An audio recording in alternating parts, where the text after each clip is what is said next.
بیگم صفدر کہتی ہے میرے پاس جنرل فیض کے جنا ثبوت موجود ہے کہ اس کے پاس بھی جانا بڑے بڑے دلکش ثبوت موجود ہیں. کل وہ بیگم صفدر کہتی ہے جناب کہ عمران خان کو نواز شریف سے بہادری ادھار میں لے لینی چاہیے. یہ تو بالکل ویسے ہی ہے کہ کوئی کہے کہ سنی لیون سے جو ہے وہ غیرت ادھار پہ لے لو. یہ ڈاکو رانی بیگم صفدر، اس کی تقریر عمران خان تم عمران خان، تمہارا عمران خان، یہ عمران خان، وہ عمران خان، اس کو پکڑو، اس کو گرفتار کرو، اس کو عدالت میں لاؤ، اس کو گھسیٹو. میرا دل راضی نہیں ہوتا، میرا دا نہیں لگتا، میرا دل نہیں لگتا. عمران خان. اور کل تو بلا وجہ بھٹو بھی بڑا لہک اور چہک اور مہک کے بڑا عالمی لیڈر بنا ہوا تھا. اس کو گرفتار کیوں نہیں کرتے؟ اس کو گرفتار کرو.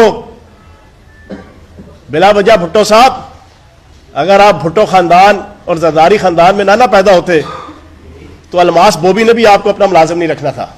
اس مونچھوں والے باندر وزیر لا قانونیت رانا ثناء اللہ، اس کے خلاف وارنٹ گرفتاری جاری کیے ہوئے ہیں کہ اس کو گرفتار کر کے میرے سامنے حاضر کرو. اس کے حوالے سے تو تم جناب انسپیکٹر نرگولی کی طرح ٹانگیں اٹھا کے سلوٹ مارنے لگے ہوئے ہو جناب پرائم منسٹر کو اور وزیر لا قانونیت کو. 11 مہینوں سے ان کی حکومت ہے، اس دلیر شخص کو واپسی کی جرت نہیں ہوئی. اس جرت مند جری جوان شخص کو جو کشمیر کے اگلے مورچوں پہ لڑنے کے لیے گیا ہوا ہے، جو سیاچین کے خط اول پہ پاکستان کی سربلندی کی جنگ لڑ رہا ہے، جو پاکستان سے پیدل حج کرنے کے لیے مکہ مدینے گیا ہوا ہے، جو پاکستان کی معیشت کو اور پاکستان کی معاشرت کو اور پاکستان کی ریاست کو اور پاکستان کے جغرافیہ کی حفاظت کے لیے کلاشن کوف اپنے کندھے پہ ڈال کے شہادت کی آرزو لے کر واگا بارڈر پہ کھڑا جناب ملک کی خدمت کر رہا ہے.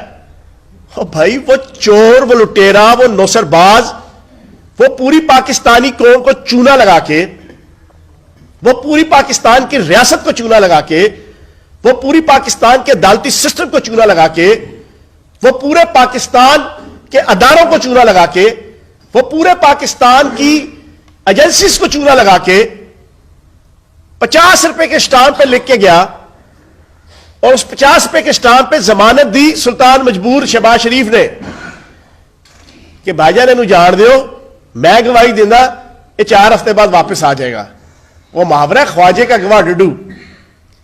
اب اصل ایشو آپ نے کل وہ ڈنٹونک والے اشتہار کا جو کریکٹر ہے چھوٹو تارڑ، اس کی پریس کانفرنس آپ نے دیکھی جس کے اندر اس نے تمام اخلاقیات کے، ایتھکس کے، ویلیوز کے، پولیٹیکل ٹریڈیشنز کے، پولیٹیکل روایات کی دھجیاں اڑاتے ہوئے صرف بیگم صفدر کو راضی کرنے کے لیے، سلطان مفرور نواز شریف کو راضی کرنے کے لیے، اپنی نون لیگ کی قیادت کو راضی کرنے کے لیے اس نے اپنے دادے کی اور اپنے آباء و اجداد کی روایات